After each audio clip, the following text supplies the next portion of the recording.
Hello welcome and வணக்கம். இன்னைக்கு நாம ஹெல்த்தியான ஸ்வீட் ரெசிபி தான் செய்ய போறோம்.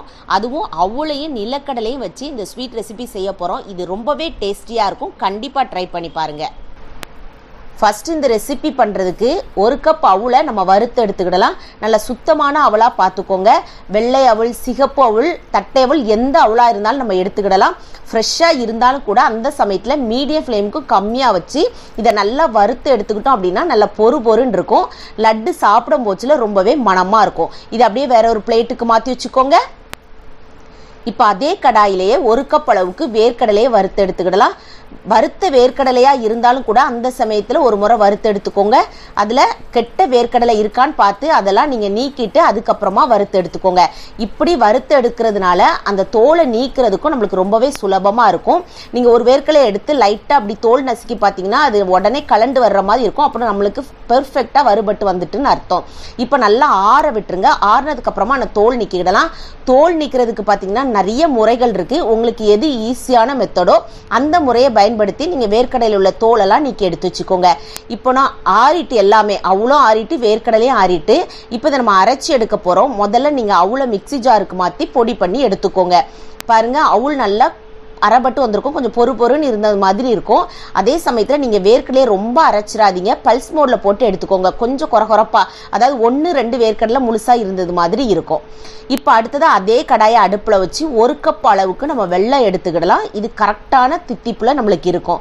இப்போ இதில் ஒரு அரை கப் அளவுக்கு தண்ணி சேர்த்து நீங்கள் ஹை ஃப்ளேமில் வச்சுக்கோங்க. இதில் சின்ன சின்ன தூசு மண் கல் இருக்கும் இல்லையா, அது வடிகட்டுறதுக்காக தான். இது ஹை ஃப்ளேமில் வச்சு நல்லா எல்லாம் கரைஞ்சதுக்கு அப்புறமா நீங்கள் வடிகட்டி வச்சுக்கிட்டாலும் சரி, இல்லை அப்படியே ஸ்டவ் ஆஃப் பண்ணிட்டு வச்சுக்கோங்க. இதை நம்ம யூஸ் பண்ணிக்கிடலாம். இப்போ அடுத்ததா லட்டு செய்கிற பாத்திரத்தில் 3 டேபிள் ஸ்பூன் அளவுக்கு நெய் சேர்த்துக்கோங்க. நெய் நல்லா உருகி வரவும் நம்மகிட்ட என்னென்ன நட்ஸ் இருக்கோ அதெல்லாம் நல்லா பொடிசாக கட் பண்ணிட்டு நெய்யில் வறுத்து எடுத்துக்கிடலாம். இது ஆப்ஷனல் தான். உங்கள்கிட்ட ஒருவேளை நட்ஸ் இல்லைன்னா பரவாயில்ல, இதை நீங்கள் ஸ்கிப் பண்ணிடலாம். ஒருவேளை உங்கள்கிட்ட முந்திரி பருப்பு மட்டும் இருக்குன்னா அதை பொடிசாக கட் பண்ணிட்டு நல்லா வறுத்து எடுத்துக்கோங்க. நட்ஸ்லாம் போடுறதுனால குழந்தைங்களுக்குலாம் கொடுத்தோம் அப்படின்னா ரொம்பவே ஹெல்த்தியாக இருக்கும். ஒரு நாளைக்கு ஒரு லட்டு வீதம் கொடுத்தாலே போதும், அவங்க ரொம்பவே ஆரோக்கியமாக ஃபீல் பண்ணுவாங்க. இதை நல்லா மீடியம் ஃப்ளேமில் வச்சு வறுத்தெடுத்ததுக்கு அப்புறமா இதை அப்படியே வேற ஒரு பிளேட்டுக்கு மாற்றிக்கோங்க. இப்போ அடுத்ததாக மீதி இருக்கிற அதே நெய்யில் 3/4 கப் அளவுக்கு தேங்காய் பூவை வறுத்து எடுத்துக்கிடலாம்.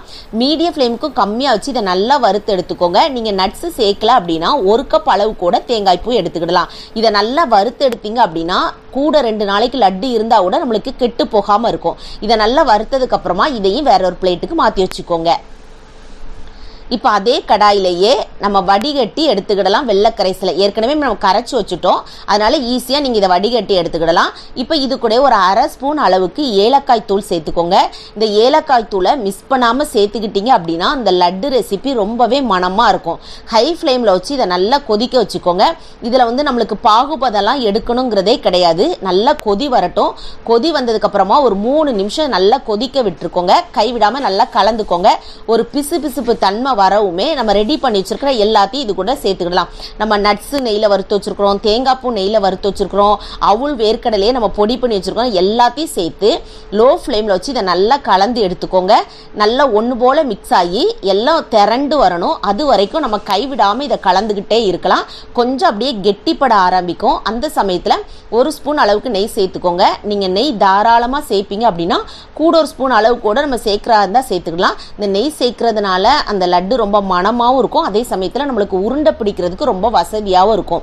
இப்போ பார்த்தீங்கன்னா உங்களுக்கு தெரியும், கொஞ்சம் இலக்கமாக இருந்தது மாதிரி இருக்கும். இன்னும் மீடியம் ஃப்ளேமில் வச்சும் லோ ஃப்ளேமில் வச்சும் மாற்றி இதை நல்லா கலந்து எடுத்துக்கிட்டீங்க அப்படின்னா நல்லா கொஞ்சம் கெட்டியாக ஆரம்பிக்கும். அதனுடைய பதத்தை பாருங்கள், அதனுடைய கன்சிஸ்டன்சி இந்த அளவுக்கு இருக்கணும். இது ரெடி ஆயிட்டான்னு பார்க்கறதுக்கு வேற ஒன்றும் இல்லை. நீங்கள் அதில் கொஞ்சோண்டு எடுத்து கையில் உருட்டி பார்த்தீங்கன்னா தெரியும். அப்படி அழகாக பால் ஷேப்புக்கு நம்மளுக்கு ஒன்று போல உருண்டை பிடிக்க வரும். பாருங்கள், இதை மாதிரி கைகளில் ஒட்டாமல் வரும். அப்போ நம்மளுக்கு லட்டு ரெடி ஆயிட்டுன்னு அர்த்தம். அப்போ நீங்கள் ஸ்டவ் ஆஃப் பண்ணிவிட்டு உங்களுக்கு விருப்பப்பட்ட ஷேப்பில் நீங்கள் இதை ரெடி பண்ணிடலாம். நான் இன்னைக்கு உருண்டை பிடிச்சி எடுத்துருக்கிறேன். ஒருவேளை உங்கள்கிட்ட குக்கி கட்டை இருந்தாலோ அப்படி இல்லைன்னா ஏதாவது ஒரு பாட்டில் மூடி இருந்தால் கூட அந்த ஷேப்பு கூட நம்ம ரெடி பண்ணி எடுத்துக்கிடலாம். இது ஒரு ஹெல்த்தியான ரெசிபி, அதே சமயத்தில் ஈஸியான ரெசிபியும் கூட, ரொம்ப டேஸ்டியான ரெசிபியும் கூட. இந்த ஃபெஸ்டிவல் அப்போ கண்டிப்பாக இதை நீங்கள் செஞ்சு பாருங்கள். செஞ்சு பார்த்து உங்களுக்கு பிடிச்சிருந்துச்சு அப்படின்னா லைக் பண்ணுங்க, ஷேர் பண்ணுங்க, சப்ஸ்கிரைப் பண்ண கேண்டி ஸ்டோர் தமிழுக்கு மறக்காதீங்க.